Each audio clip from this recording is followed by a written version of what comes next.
Nais pa imbestigahan ng ilang kongresista sa National Bureau of Investigation ang mga sinabi ni dating Pangulong Rodrigo Duterte na kill joke laban sa mga senador.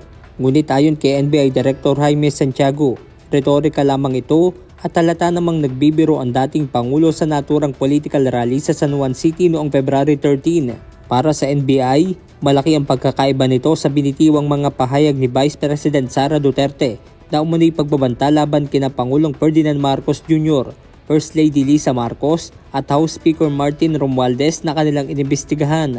The joke of President Digong was delivered in a political rally. Yung pagkaka-deliver naman ni Vice President Sara ay nagpatawag talaga siya ng press con at pinangalanan niya kung sino yung mga dapat patayin. The President, the First Lady, and the Speaker of the House. At sinabi pa niya, no joke, no joke. Contrary dito sa deklarasyon ni Presidente Digong, ay kitang-kita ng tao na nagjo-joke lamang siya. Part lamang ng rhetorics ng political speech. Ayon sa NBI, imbes na ang mga kongresista, dapat ang mga senador ang maghain sa kanila ng reklamo patungkol sa naturang kill joke ng dating Pangulo. Mawalang galang na si kay Congressman Adjong at sa iba pa na congressman natin, nag-i-instigate sila na mag-imbestiga ang NBI. Hindi naman sila yung tinatakot yung mga senador eh. Dapat yung mga senador, kung sino man, silang magreklamo kung alam nila na sila yung tinatakot na ipapapatay.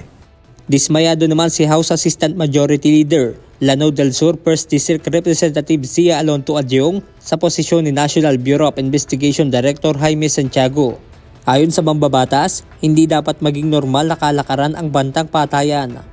It's so unfortunate to hear that from the NBI Director. Again, hindi naman dapat kami ang aktual na ma-threat para kami manawagan na hindi dapat ito mangyari. It should not be taken that way na dapat ikaw mismo ma-feel na ma-threaten para magsalita kung ano dapat ang tama.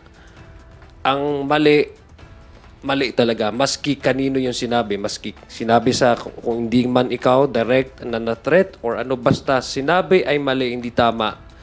I think according to ethical standards, it should be out of bounds.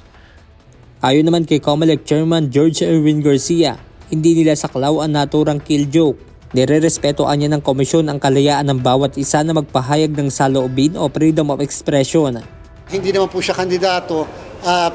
Kahit po yung ibang opisyal din ng pamahalaan, govern na po sila ng ibang rules. For example, kung ikaw ay nagkaroon ng ganong klaseng joke, ikaw ay nakaupo, papasok na yung Republic Act 6715, yung tinatawag na ethical standard for government officials and employees. Ayon pa kay Garcia, maaaring ibang usapin na kung isang public official ang nagsabi nito. Benedict Samson, UNTV News and Rescue.